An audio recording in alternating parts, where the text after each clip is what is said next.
PMCM, vote से लेंगे PMCM और आरक्षण से लेंगे एसपीडीएम। हम लोग ये बात इसलिए कहते थे कि हम लोग तो कोई मुखिया बन जाते हैं, कोई मुख्यमंत्री बन जाते हैं, लेकिन जो ब्यूरोक्रेट होते हैं, आज भी देखिएगा जो उच्च पद के नौकरी होता है वहां पर आप लोगों को, हम लोगों को, आम जनता मानस के जो गरीब गुरबा होते हैं उनकी बातों को नहीं सुना जाता है। आप दूर की बात को छोड़िए, यदि गरीब एक अति पिछड़ा एक अनुसूचित जनजाति के मुखिया बनता है, थाना में जाकर तो थाना प्रभारी भी उनका बात नहीं सुनता है। इसलिए जरूरी है कि आरक्षण क्यों जरूरी है।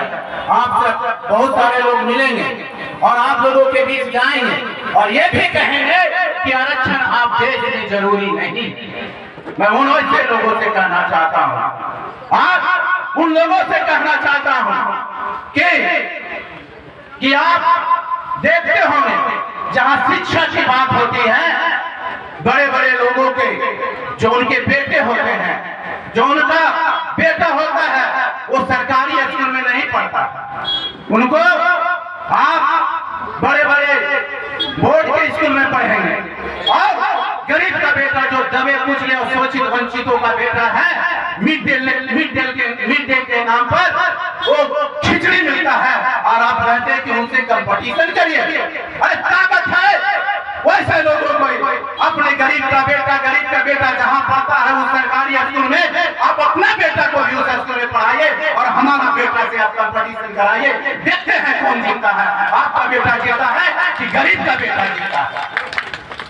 आप कहते हैं सामाजिक न्याय की बात करते हैं, सामाजिक न्याय की लड़ाई लड़ते हैं।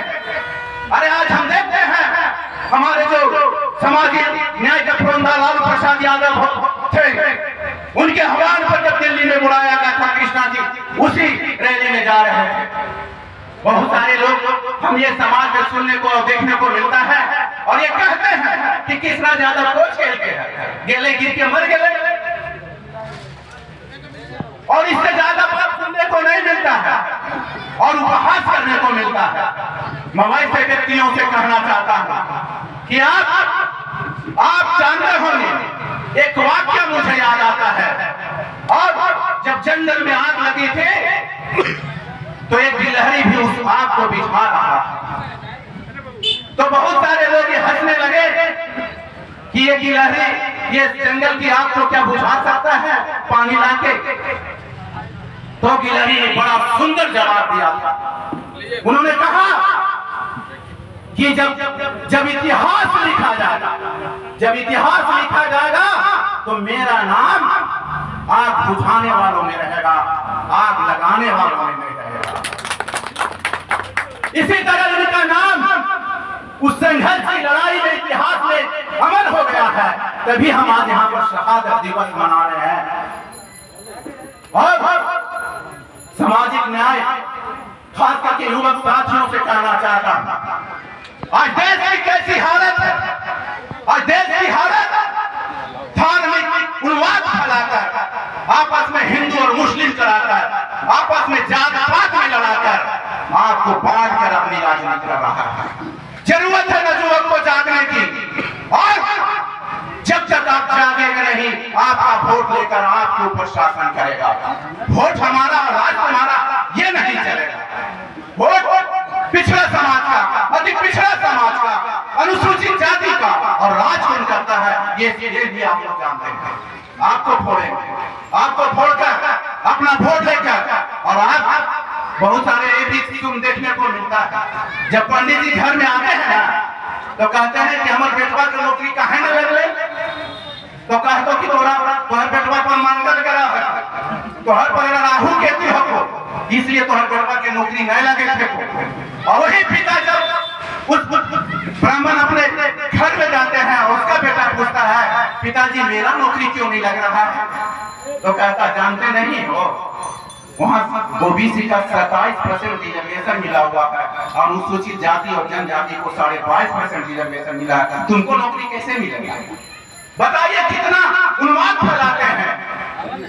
इसलिए मैं कहने आया हूँ खास करके नौजवान साथियों से और नौजवान साथियों से कहने आया हूँ कि हमारा जितनी जनसंख्या है आज हम देखते हैं प्रदेश में जब जाति जनगणना हमारे प्रदेश की सरकार शुरू किया तो कौन लोग रोक रहे हैं, उसको बात को याद है ना, कौन लोग रोक रहे हैं?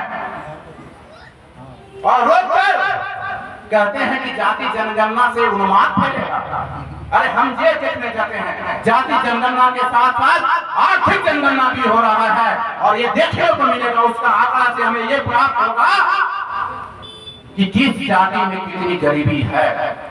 आरक्षण मिलने के बाद भी, आज आरक्षण मिलने के बाद भी अति पिछड़ा शोषित वंचित अनुसूचित जनजाति में भी गरीब है, उनको भी आज समाज की मुख्य धारा में जोड़ने की जरूरत है। लेकिन इस बातों को नहीं सुनेंगे आप। लेकिन हिंदू मुस्लिम कराकर, आपको जात पात में लड़ाकर, आपको उन्माद फैलाकर राजनीति करने का काम करेगा। आने वाला समय में आपको होशियार होने की जरूरत है। जगदेव प्रसाद कहते थे, जो सामाजिक न्याय के प्रोन्नत थे, कहते थे शो में 90 शोषित है, शो में 90 शोषित है, 90 भाग हमारा है। जन जमीन और राजपाट में 90 भाग हमारा होगा। लेकिन आपको बांटकर, आपको जात में बांटकर, आपको धर्म में बांटकर, आपको राजनीति की मुख्य धारा से वंचित करके आपको वोट देकर आपके अधिकार की बात नहीं करेंगे। मैं कहना चाहता हूं कि बहुत सारे मनवादी सोच है